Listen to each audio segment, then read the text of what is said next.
We're getting more fans coming back here. Ryder was here earlier. He was on TikTok last time, and he Right. wants to come on again. And I suspect some of the young girl hockey players will be around. And I've been investigating something. We're live on Facebook. Hello, Facebook fans. Hello, Hello. TikTok. I've been investigating Oh, 6-7. what? Let me know what you've come up with. Well, here's what in the beginning, Connor. Like I was nervous because I thought these kids are Yeah, setting the old guy up. There's something bad going on with it. nothing inappropriate. Just No, very senseless. nobody can give me a straight No, answer. there is no straight answer. I I think was at Starbucks last night talking to a friend of mine and hanging out with her, and she's got young kids, and there were these young girls beside me here. Hi, how's it going? Oh, this is one of our winners here, right? that's awesome. You you all ready? You're Sarah, right? Well, congratulations on winning the tickets. All right, you have some fun. Okay, you're welcome. Go Sting, go! All right, Sarah DeCosta, one of the winners of the tickets for tonight. Very nice. Yeah. Always good to see you. So these young girls that were high school girls, they were doing their homework at Starbucks, and I said, "Hey, excuse me," and I asked them, I go, like, what? And they're like, "It's just fun. It's got no meaning." No meaning. I think that's So the beauty of it. Starbucks, a I Seattle-based establishment this was during the Blue Jays game. I, Okay, I, okay. I see don't how- want to go to Starbucks and I pay see how it $5,000 for a coffee, but that's where we went. So Starbucks is definitely a modern vibe. Modern vibe. Okay. Like, well, with the app and just the way the room's set Yeah. up and everything, and everybody's doing home. I was the oldest guy in the room, put it that way. Everyone, did you bring your laptop? No, Get I some had working? my phone, but Everyone else did. 6-7 all the way, I guess. All right. Okay. Hi, how are you? Good to see you. What's that? Yes, that's right. That's right. Hi. Okay. Here we go. Excuse This me. is going to be a tough conversation for my friend Connor Burke. The Russian is gone. We did talk sort of about it last week when we were here. You had heard some rumblings, but now it's confirmed he's gone, and a lot of people seem to be upset about it. I don't think he was just my favorite. He might have been a fan favorite. Like I've seen other. I was in a bidding war for one of his jerseys. And Right. I see a Oh, couple yeah, around right. the rink. So, I, people liked him. He was a great guy. He was awesome to talk to. I think he was putting in the effort to be a full Canadian. Like the language was improving, and yeah, it sets. I've had better days as a Sarnia Sting fan for sure. I was quite upset to hear the news. Yeah, So that's a bummer. let me share some perspective. I had an older gentleman here earlier, coming up to me and drilling me like, where did he? Like I knew something, and I said, I don't know, and he's like, yeah, you do. You just can't. I'm like, no, I really don't know. I have some thoughts, and I did. Here's the thing, and I did say to him, I get that people are upset about it, but at the end of the day, even if you knew the reason why, what does it change? It doesn't change anything. No, it's in the past. I'm bummed Right. about it for sure. I think there was probably steps that could have been done to prevent it. I think there was like a couple questionable lineup changes. I don't know. So It was- okay, before I tell you what else I know, Yeah, what do you mean? Like what steps could have been taken to change that? What are you referring to? just a little more trust in your players. Like even last year, I mean, you could say whatever you want about this year. Maybe he didn't come in the best shape, or maybe Right. so and so. But when he came over, he was touted to be a second round NHL pick right off the bat. Yep. And he gets buried the whole year. I think he probably played 2, 3, 4 games at max on the second and first line. It's a player that you want playing with your best players. He's an offensive dynamo, and you bury guys like that on the third line and give them a couple minutes a game. It's bound to frustrate people for sure. And I don't think he ever got a chance to get out of that or prove that he didn't. And, Okay. Yeah, that's just my opinion. So could there be other factors involved that came to the conclusion of you're not going to be here, that we're not going to know about? Oh, certainly, yeah. Yeah. Do you have any thoughts or predictions on what that might be? I've heard some stories. I don't know Okay. really what's true. I mean, I can gather a decent understanding of what happened, but you know, just get to watch now. Like if he went to the Regina Pats, so if he goes over there and gets a bit of playing time and starts lighting it up, then I don't know. Maybe it's a told you so moment, but You see Dylan Seco over there right now, and um, Dylan came up and talked to, said hello, and I said, okay. I said, I'm going to ask you. And I said, you don't have to tell me. And he goes, oh, yeah. And he knew. I said, what happened? And he said, yeah, he didn't give me a direct answer. Obviously, I think for obvious reasons why he can't necessarily. But he did make a couple of points that I thought were really nice to think about. One is this is the OHL. It's not the professional level. While they're working to get there, they're not there yet. And there are other factors. They're young boys, and there's family factor, there's relationship factor, there's all kinds of factors that go on, right? And then he kind of compared a little bit to like Ben Pickle, for example, is someone that on paper you would have thought not a big deal, but is really showing that we got some more worth out of that than what we might have expected because of what was on paper. Now he's showing up on the ice, right? Um, was he a good player? Yeah, I don't think there's any argument there. So, not the answer you're looking for, um, but and there was a whole lot more he shared that I can't even remember it all. But when he was talking to me, I'm like, well, that makes sense, and we don't really know. And he said, it's we love to see because I said, the fans of Sarnia really get attached to their players. I think more than any other team.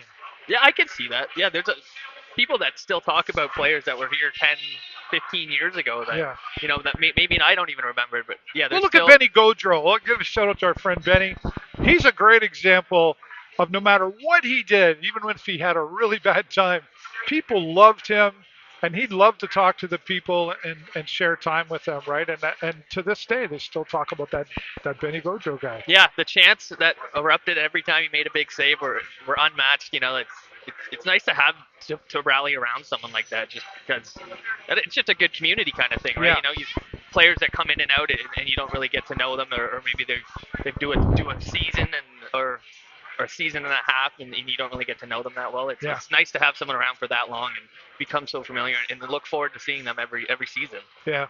Until they overage. So I know that's not the answer you were looking for, but it kind of does make sense. I mean, there's stuff going on that we don't know, and I don't know this for a fact, but I hear like, well, he had a relationship with somebody and wanted her to come over here, and maybe they're like, no, like I don't know, I can't confirm that. That's just one of the rumors that I've heard. He missed home, wanted to, so who knows, right? Yeah. And maybe where he's at is a better place for him career-wise. Yeah, that's the thing, it's selfishly you want him on your team, but I'd love to see him flourish on another team, just get what he wants and, get the playing time that I think he deserves. Yeah, it's a bittersweet thing here in the OHL, right, Connor? I mean, you could use the example of a player getting called up and they're like, wow, we were really hoping to hold on to them, but then that's kind of the ultimate goal is for them. And then you lose them, and maybe you lose 3 key players, and now you got to start working on somebody else to get them to replace those spots, right? Yeah, this is just a stop along the way.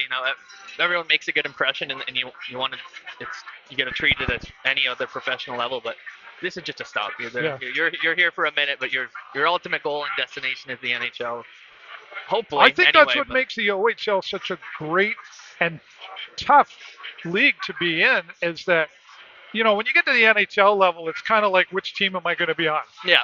And then you kind of stay there. Typically, you might get traded after, but typically you're there. Where do you go from there? Mm-hmm. The OHL says they're all competing. The entire Ontario Hockey League is competing against each other for that next step, and that's, I think, what makes that competitiveness and makes that this is a tough league to play. No, it's almost impossible to project a draft pick's trajectory and then how long you're going to have them or where they might end up next. Like just like this, like maybe you miss home, or maybe like even seeing players like Sim like go back to their home. Like lots of players go home, lots of players get traded. You move on, you move up, you move outwards, and Yeah. yeah, it's a lot to handle for a GM. I couldn't imagine. That's Right. just you can't predict. Like you said, the NHL is a little bit easier because you get to see the same players for 20 years. Alex Ovechkin, Sidney Crosby. You know what you Right. get with those players, but you got hundreds and hundreds of young kids that maybe don't even make it at the next level, but they're the best of the best here, or maybe not very good here, and then get a lucky break, and then they're a star on their own rights. But yeah, it's so hard to project. It's Yeah. young Yeah. kids, and it's hard. Yeah. Well, and like I said to Dylan Sika, I said, I'm sure I said, I like to think anyway that the general manager and the coaches and everybody are making decisions for the best. Like everybody wants their team to win. I don't think they wake up and go, yeah, okay, we're done with that one. Let's get they're what's best for the team. And sometimes, a lot of times, that's a long-term vision that we don't see.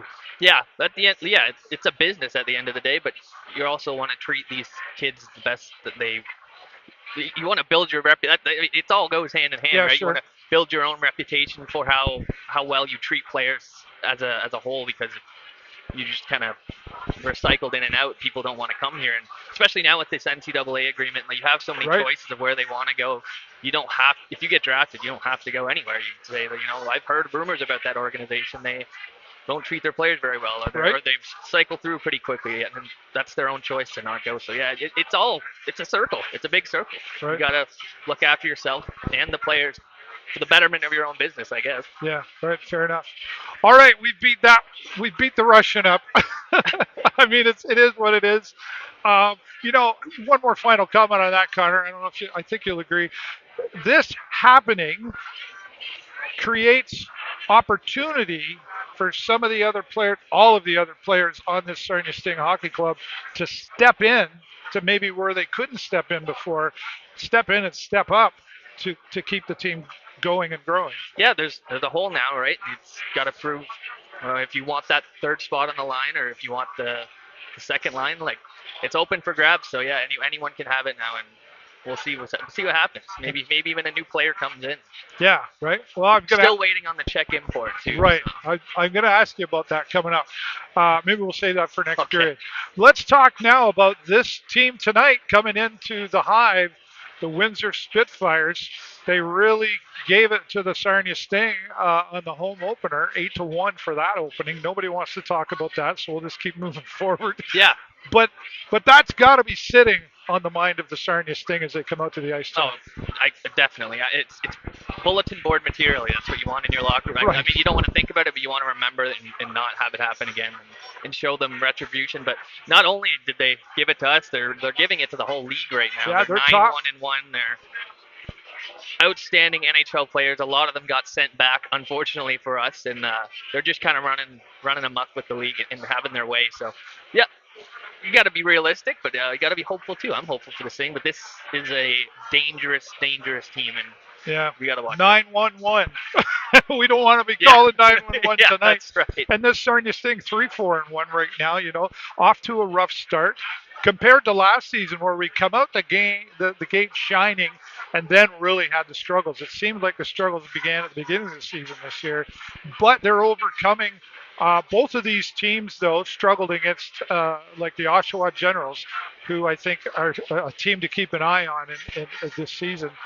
But like you said, and then you've got Jack Nesbitt still coming out strong. Although that being said, I don't see him on the top scorers list for Windsor. You've got Carson Woodall in there and Ethan Belchez, which I know these are two Windsor players that you've kept an eye on. No, they're outstanding. Yeah, Belchez he'll probably be a top 5 pick in the NHL this year, and like we know slouch of our own. We've got Beckham and Alessandra, who are probably going to go late first round, but he's a step above. I think he's just a huge body, 6'5", right. Throws his weight around and knows how to score and gets to the net. So yeah, that's one of those wrecking balls that you can mitigate the damage so much, but he's going to find a way eventually. Yeah, he'll sneak his way in there, and you won't see it coming likely. Or you will. Or you will. That's a big frame. Go, woo. Trains on the track. See me, I'd be like, yeah, there, go ahead. There you go. Leave it to I'd hang the goalie out to dry every time. That's why I'm Should here be. talking about it instead. But Beckham Edwards, who's really showed up for this Sarnia Sting, no slouch out there. Jack Van Volsen, he's been what's he got? Five goals. What a pleasant surprise. Like right. So there's that guy that you looked at on paper and you're like, but then he showed up and has kept showing up for this team. And he just seems to be a really hungry player. Yeah, he was kind of a throwaway in Mississauga. Didn't have the greatest stats, and I mean, like we've seen the story before with Caden Johnson coming over from the Knights, kind of a throwaway for them, and he came out hot. But Van Volsen's kept it going for the entirety of the beginning of the season. So we'd like to see him keep that up. And yeah, he worked his way right up that lineup, and he's staying where he is, and he's playing with the best. So I'd like to see more success from out of him, and he's got a great shot. Ryan Brown, somebody we've talked about every home game here. Both you and I have agreed that we'd like to see some more of this sniping from this kid. And I talked to his dad after the last game, and I said, "Hey, where's your boy?" And he's like, "Go talk to him. He's over there." Right? He's like, I think his dad's a little frustrated. Oh yeah. Too, right? Well, you want your kid to do the best and everything, but there's the realistic side. But yeah, you do. Maybe I'll ask Ryan Brown. We'll see after tonight's game if he's around. He's usually hanging around and say, "Hey, what are you doing? We want to see that snipe." But he is the top third scorer still for the Sarnia Sting, right? And I think, according to that, or top scorers, and they put him against. How do you say that? Bexelton Makic. Yeah, say that 5 times fast. But, yeah, look, there's a fan. But I feel like Ryan is one of those players that works better under pressure than in just casual playing. If that makes sense. Yeah, no, for sure. Brian Brown, right? You said yeah. Okay. Yeah. Love to see him out there. You sound like a broken record at this point, but yeah, he's so unselfish where he wants to be a playmaker, but I think he'd have a flourish of goals if he put it on net a little bit more. It's easy to say when you're standing on the sides, but I think the eye test doesn't lie. You got a wrist shot that can break the back glass and get by any goalie. So I think, yeah, it's just a matter of finding that comfort zone and knowing when to shoot, I guess. But yeah, I think it'll come. Easy for us to say. Yeah, that's right. Yeah, I can't tie skates. All I did was shoot anyway. I got in trouble for never passing. There you go. Well, it's going to be an interesting night, regardless of what happens here. Hopefully, let's see just something better than home opener. Yeah, that's right? a valiant effort. I think that's a good start. Is all you can ask for against a team like this. Yeah. Put up the wall and play a good defensive game and put as many shots on net as you can. Obviously, you want to play as hard as you can, and obviously you're playing to win. But the fact that they got to play Windsor again tomorrow night down in Windsor's home, who has a really strong fan base support down in Windsor as well, a larger arena, so it's louder, can be really intimidating for a young fellow to go in there. Charlie LaRocque is scratched, James Barr, Diorio, Kostic, and Chase. This new Chase fella, I kind of like him. There's one to keep an eye on too. Yeah. This is again going back to the conversation. If you got an embarrassment of riches, and then you see the scratches up there, you'd like to see Carter Kostic get into the lineup and started. Love to see him back. It was awesome to see him back, and yeah, I don't know if he's injured again. I don't think he is, but I don't know. That's a tough pull. You want to see these guys in the lineup, and you got to wonder how frustrated they are being on the sidelines almost every game. Chase Gaughan's been on there a lot, and Alessandro as well, but we know he's injured. I think we're missing him pretty good, probably. I think so, and I think he'll be that guy, we often talk about when somebody's scratched because of an injury when they come back. Are they a little hesitant to put it all in because they don't want to get hurt again? But I think he's the kind of guy that will completely put that aside, and he'll turn the rockets on the skates, and we'll really see him show up powerfully when he's in. Yeah, he's not very shy. He's confident in his abilities, I think. Yeah, probably maybe give him a game to get back into it, right? Get your sea legs under you, but I don't think he's going to be too worried about that. Yeah. Keep him out until you're 100% healthy. That's the other key. Coming back early from injury is never good.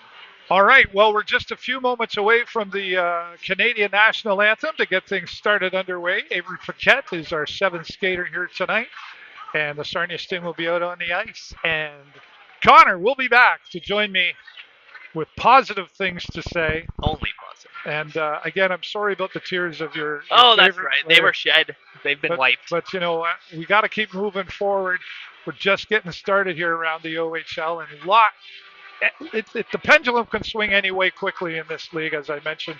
And I think I'm really predicting a strong start from the Sarnia Sting here tonight. So we'll see you after the first period. Fingers crossed. You'll see me. I'll be here. They'll be back. All right. Thanks to all of you on Facebook, TikTok. Sorry we haven't talked to you yet, but we're going to end the Facebook Live. Facebook, if you want to stay live, join the chatter. Come on over to TikTok and say hello. I'll be live the whole game here. Well, up until the end of the second period anyway, and we'd love to have you there. So Facebook, thanks for watching. Shout out to Hughes Intelligence, of course, for always giving us support for many, many years. We're glad to be back down here on the concourse to talk to all the fans. And welcoming Joe's Discount Tire as another one of our sponsors here. Really appreciate them. They've been supporters for many years as well, but they're jumping in with us here at the Sarnia Sting. All right. Great place. Yeah. And H&I is like a sister company, and they're fixing my Firebird right now. Oh, nice. So grateful Very for nice. them. So, all right. That's it for me and my dear friend